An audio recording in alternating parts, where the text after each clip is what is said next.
evangelist. And of course, Fred Okango here, of course, is a political analyst. Thank you so much for making time, gentlemen, and for staying with us here as we continue this conversation this particular morning. I want to give you an opportunity to respond so that you don't say I'm a bad person. No. I don't need to respond. I don't need to respond. I'm just basically giving my opinion. Yeah. Fred is somebody I have a lot of respect for. Yeah. And is a good political analyst. What some of the things that he has shared gives me an opportunity to actually just share what my view is that is slightly different from from his. One, the issue of foreign jobs. I'm a beneficiary of foreign education. I'm a beneficiary of foreign jobs that I was able to do when I was in those countries. What I want to actually remind Fred of is that even us sitting here, we are using a foreign language to actually communicate. And he's actually wearing a nice suit and a tie. Certainly, all that was not even. Might not be foreign. all of that was not even actually made in Kenya. If you look at that shirt, you will know that it's actually. So Fred here, including his shoes, is covered, packaged in foreign elements to begin with, up including his language. But the point that I want to make is that we are a global village today, and you can't run away from that. There's no backward engineering or reverse engineering in that sphere. Our viewers today, in fact, I always ask myself that when I'm going to a morning show, how many people are actually going to be listening to me? And then it turns out that it's not the traditional TV sets that the viewers are actually watching us from. They're watching us from their handsets. They're in a matatu and they are heading to work and going about their business. And actually they're able to interact with this. And there's even a time when those who are not able to actually interact with this particular session right now, because of technology, they'll be able to actually access it even much later and be able to access it. And so the number of viewers today that are actually viewing this particular, benefiting from this particular discussion, will be so huge even in about a year's time. And that is technology that has given us, and that, which is actually a foreign element. So there's no way you can claim that you want to actually survive and live in isolation. It's not possible. I come from Fangano Island in Lake Victoria. Fred will tell you where he comes from. There is no investment. I'm his neighbor. There is no investment in those particular regions, in those particular locations, that would. And I'm a local investor there. I have fishing boats. I've invested in transport, and even if I look at the number of youth that I've employed, and you can only employ them so many, and for so long. And so it's not sustainable that the opportunities that I'm creating even as a local investor is sufficient to accommodate the youth in the number that you have in the country. In my village, even in my family alone. But when we are exporting labor, what sort of labor are we supposed to be exporting?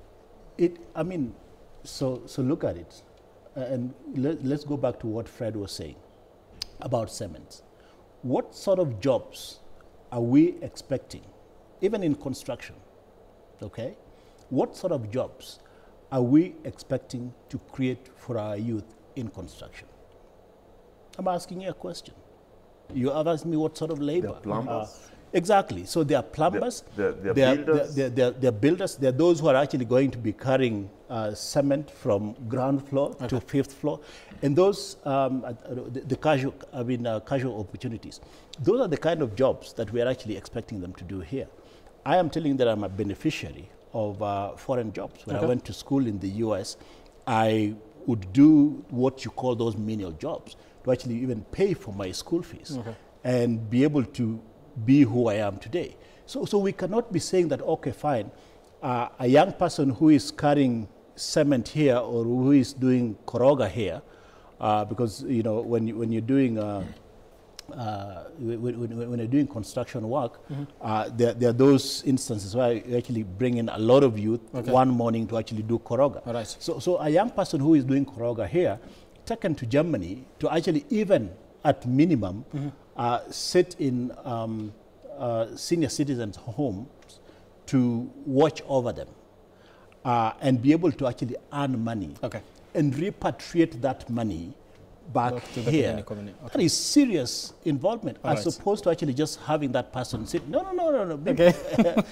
You know, you get Fred 15 minutes. No, he doesn't 15. Yeah. So I just want to, so it doesn't matter what sort of job opportunity you have gotten there, even if you're actually going there as a janitor. I was in Canada just recently, and that was in about 2 months ago.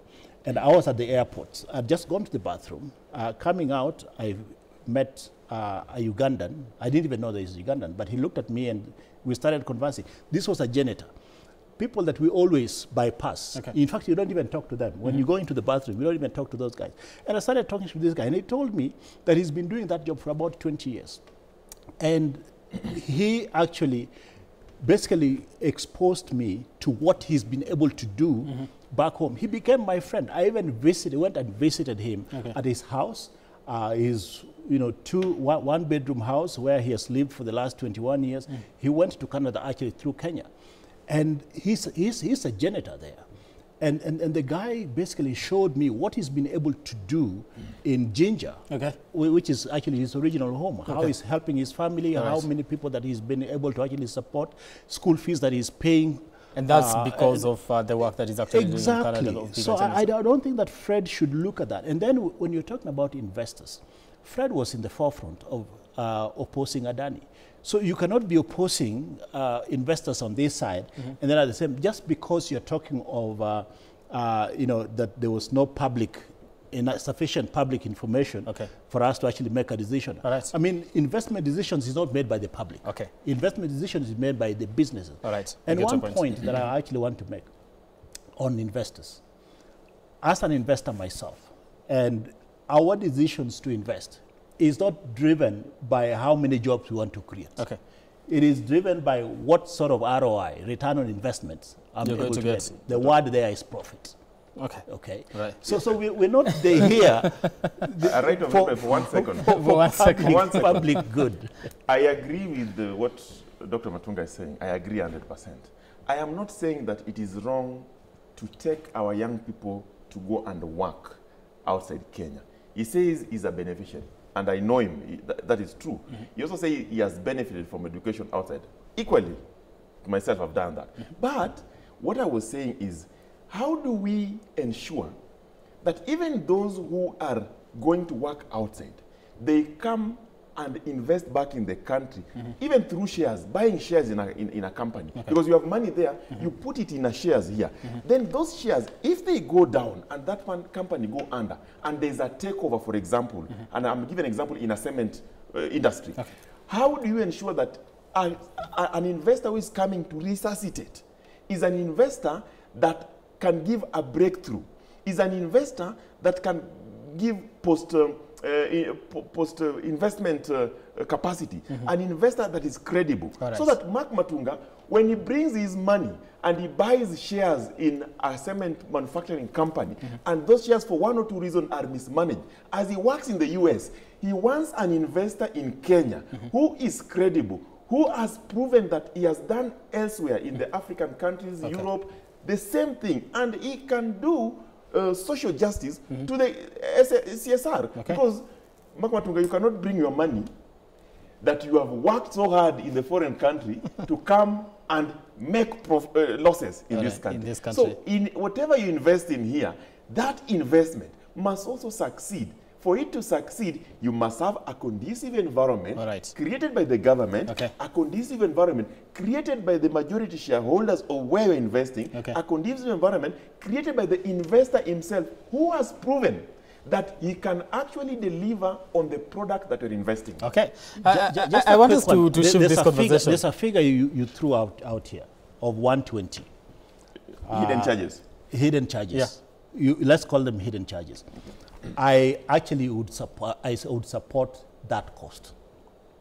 to the jobless youth? But, Yes, but yes, this is the thing. and this is- Why this is how- why don't you this become is open how- with this? This is how, you know, I mean, he's calling it hidden charges. No, but no, that's it's okay. the papers is reported it's their Yes, hidden charges because they're he- not disclosed from the onset. Well, I mean, so here is the thing.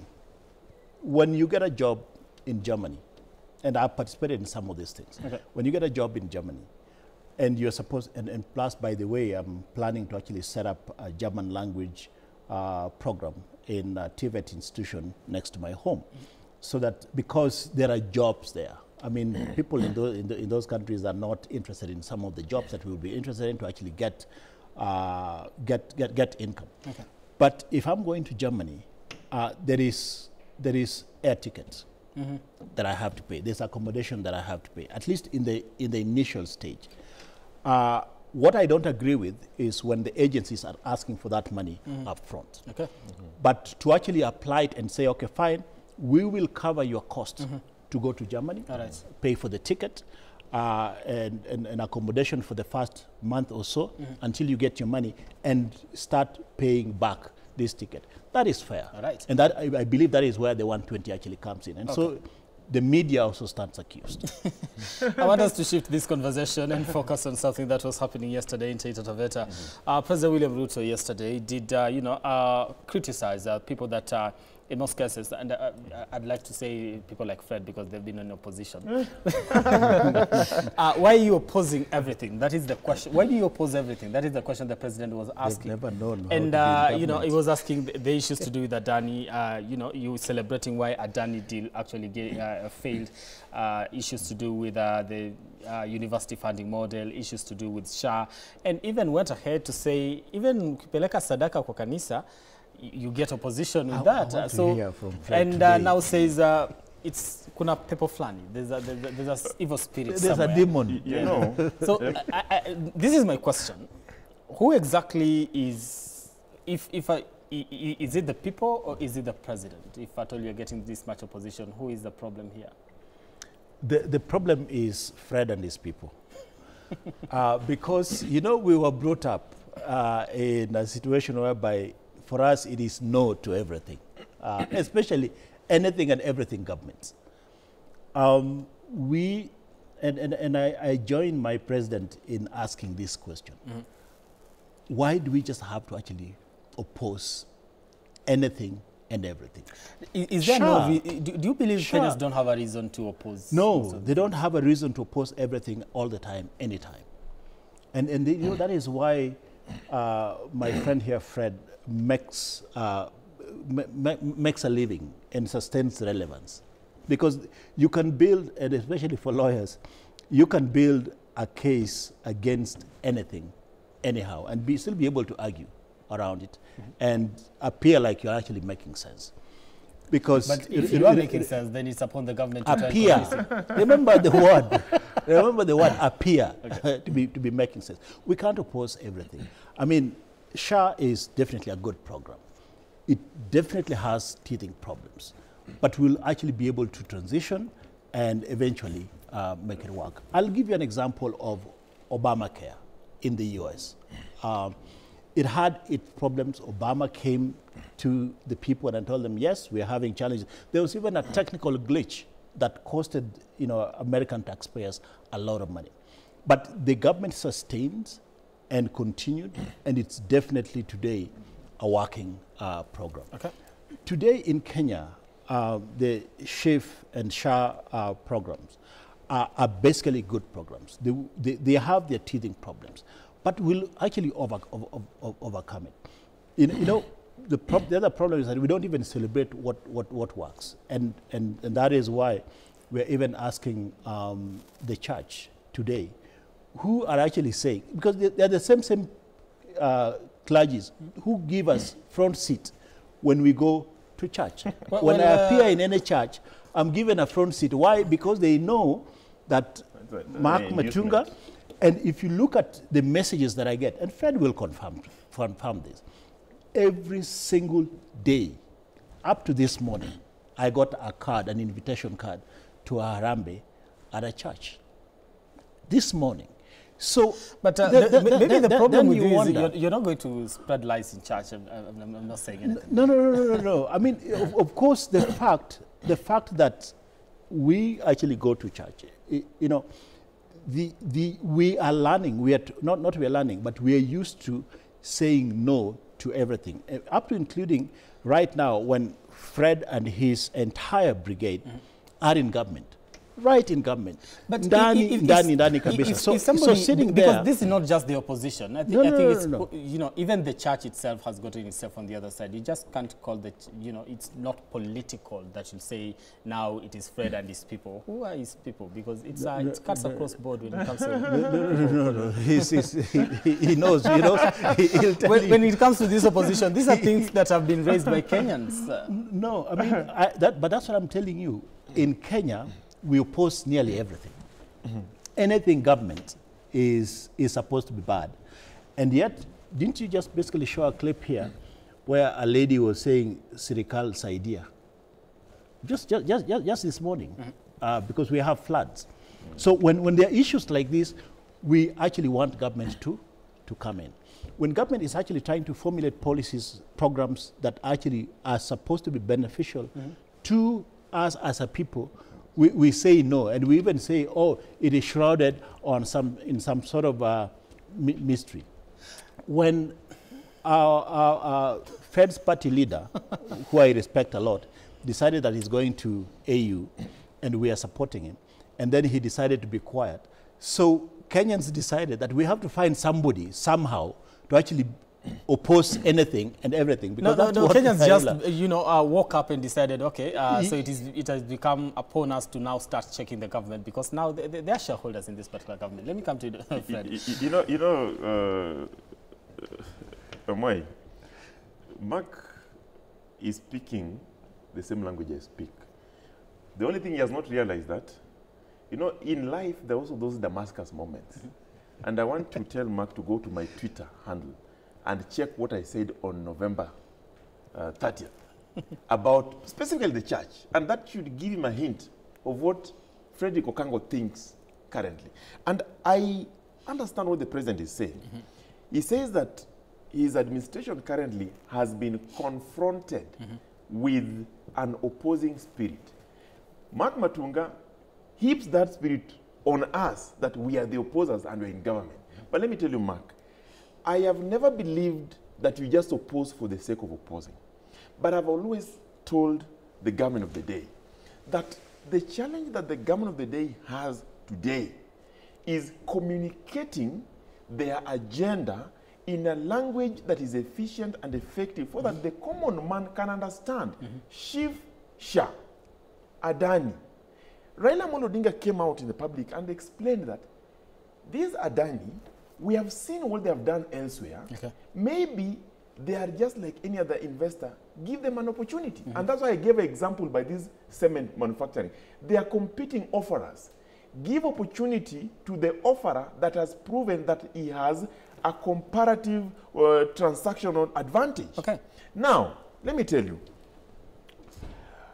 when the public oppose, they oppose because they don't know. There's a constitutional principle that demands of the public to participate in decision making. And that constitutional principle requires that their views must be factored in the final decision making. So, therefore, it means that if we are going to go about SHA, I strongly believe SHA is a very good thing. In fact, I believe it's better than NHIF. But does my mother, my grandmother know about that? It is the job of me and Matunga and any other person who has made a decision to help the president and his executive to do that job. And that's why we are saying, Mr. President, you have good ideas. You have put the best foot forward. You have put policies on the table that will help. Let us have effective communication about these things. Because the president acknowledged that he has been a lone ranger. He has been a lone voice. No one is helping him. Mark Matunga is a good friend to President William Ruto, even though he never voted for William Ruto. So he developed friendship after. And I don't know, I'm not sure if he still is good friend. But Mark Matunga should be able to communicate to us myself included, how is this shift better than NHIF? Okay. How is expanding? You know, Mark Matunga travels, in a week, Mark Matunga is in Kenya maybe only twice. He travels a lot and he understands the state of JKIA. Mark Matunga understands that we need to expand the runway. We need to, you have gone to Europe and you've seen the airports there. They are marvelous. I believe the same. And in doing so, we must have an investor that is credible to put money and expand such infrastructure that are mega in this country so that our people benefit. It creates more jobs. What we have lacked. How do we communicate these investment opportunities and the background of these investors, do a comparative analysis, investor A, investor B, and let the people decide. The shareholders will actually go for an investor that is credible, an investor that is as a mode of payment, an investor that is agreeable to the majority shareholder, an investor that has experience and qualified management, an investor that even gives back as a CSR in terms of... Can I say something controversial? And I want to say it with sufficient authority here. We have a problem in our constitution. This thing that we created called public participation is a problem. We should not actually even have put it in the constitution. And I'm saying it with sufficient authority. I know it's going to be controversial. Why do you believe that, considering the fact that right now we're actually in the process of, we have a public participation bill trying to, anchor that? It needs to be reviewed. Actually, in fact, we should even remove it from the constitution because it is a big problem. Where, my friend Fred here can actually say that, because this process was not done, because my mother, who is the reason I'm on this planet, assisted by God, has not been consulted on Adani. That is the reason Adani is not, or that investment is not a good investment. This is actually a big problem that we created for ourselves in the constitution. The reason my mother took me to school, my parents took me to school, so that I'm exposed. I am opposed to public participation. You are a shareholder in this government, if at all you belong into this country. So not whatever the government is going not to the Rigiji way. Not the Rigiji way. I don't want to be Salimiwan, but not the Rigiji way. If at all you're a Kenyan, you are a shareholder, I'd like to believe that, in the government. So whatever policies that they're going to make, they're making these policies for you. So if they do not consult you and the policies that are going to affect you, you have a voice to I was already consulted. I was already consulted on the kind of leader that I want to actually go forward to negotiate and be able to adjudicate and review and look at all these things on my behalf. And that is why so you trust your member of parliament to do that for you? Exactly. That is what democracy is.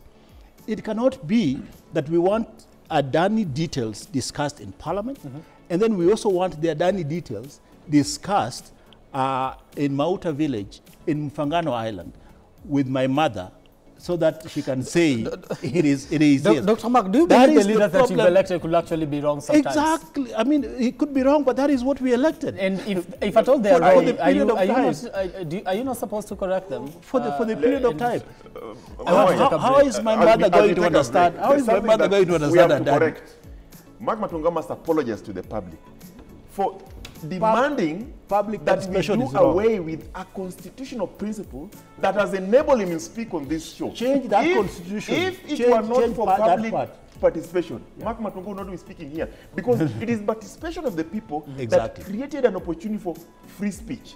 He doesn't know that. Mark Matunga, I disagree. No. But just not finish. But I'm saying... Don't confuse electoral process with public participation that we are talking about. Are part of public participation. Yes, no, that one is completely different with how you want me to go and consult my mother about Adani. All right, thank you. I want to take a break. Let me take a break here. When you come back, we continue this conversation, of course. Taking a look at what the president did say and, what is happening in the political, front as far as the governance of this country is concerned. We take a break. We'll be back in a few.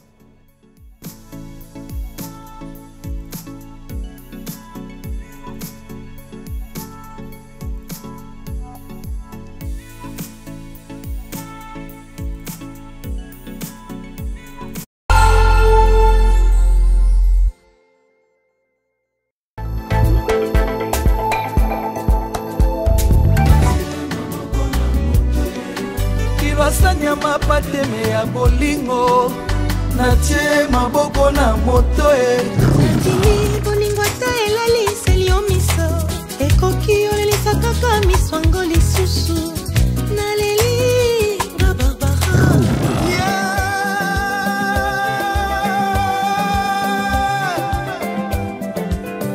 nayemba na lombo makiari Franco ayemisaka nga makambo ezali minene olukaka makambo lokole gomelio supporte ozuwa kibangagement lokole gomelio assume molambi ya fufu atalaka maina fufu ya poussière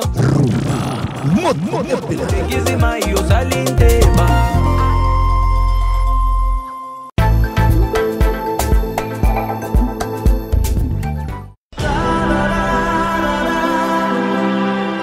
Step into a world of emotions, relationships. Kumbe mama, ulikuwa unafikiria kuolewa tena? Yaani unijali hata kidogo, wewe ni mbaya. Dilemmas and complexities of life. Mwanamke hamhitaji mwanaume ili aweze kuwa na furaha. Love. Vedika, kiukweli mimi nakupenda sana wewe. Betrayal.